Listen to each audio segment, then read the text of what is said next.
అందరికీ నమస్తే.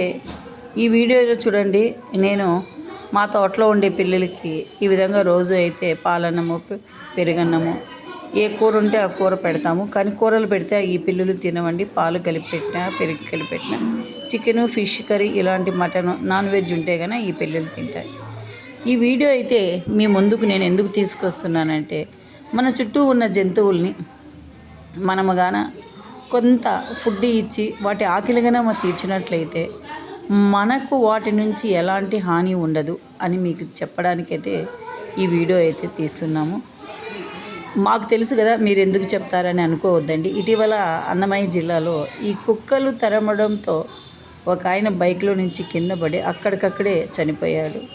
రీసెంట్గా లాస్ట్ వీక్లో కదిరిలో ఒక అబ్బాయికి అయితే కుక్క చెవు అయితే కొరికి శరీరం అంతా కూడా గాయపరిచింది. నేను మీకు ఏం చెప్తున్నానంటే, ప్రతి ఒక్కరూ కూడా వాళ్ళ ఇంటి చుట్టూ ఉన్న కుక్కలకి, పిల్లులకి కొంత అన్నం అయితే పెడితే వాటి ఆకలిగానే మనం తీర్చినట్లయితే అవి మనల్ని ఏమీ అనవు.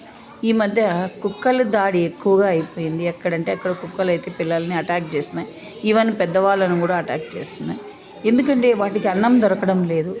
ఆ ఆకలితో వచ్చిపోయే వాళ్ళ మీదైతే కుక్కలు పడుతున్నాయి. కాబట్టి ఏమీ అనుకోకుండా, ఏం భలే చెప్పొచ్చిందో ఏమీ అనుకోకుండా దయచేసి మీ ఇంటి దగ్గర ఉండే పిల్లలకి, కుక్కలకి కొంత ఫుడ్ ఇవ్వండి.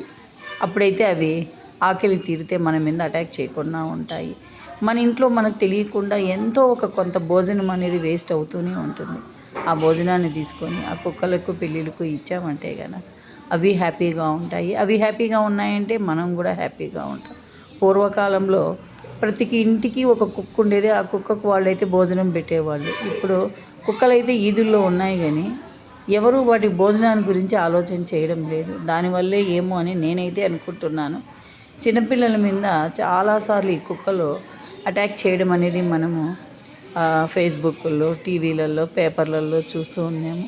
కాబట్టి దయచేసి కొంత భోజనాన్ని మన ఇంటి ముందరున్న కుక్కలకి, పిల్లిలకి కానీ మనం ఇచ్చినట్లయితే వాటి వల్ల మనకి ఎలాంటి ఇబ్బంది ఉండదు. వాళ్ళ ఆకలి మనం తీర్చామంటే మనల్ని అవి చూసుకుంటాయి. దయచేసి ఏమీ అనుకోకుండా మన ఇంట్లో మిగిలిన అన్నాన్ని ఇంటి ముందరున్న కుక్కలకి ఇవ్వాలని మిమ్మల్ని అందరినీ కూడా మనస్ఫూర్తిగా నేను కోరుకుంటున్నాము. మేము కూడా ఈ మధ్య రెగ్యులర్గా మా స్కూల్ చుట్టూ ఉన్న కుక్కలకైతే భోజనం అయితే కలిపి పెడుతూ ఉన్నాము. ఎందుకంటే వాటికి అన్నం లేకపోతే అవి ఎవరిని అడగలేవు కదా. దావండి పోయే వాళ్ళందరినీ అటాక్ చేయడం అనేది జరుగుతాను. అలా జరగకూడదని మా వంతుగా మా ఇంటి చుట్టూ ఉన్న కుక్కలకి, పిల్లులకి అయితే మేము భోజనం ఇస్తున్నాము. ఏమీ అనుకోకుండా. Thank you.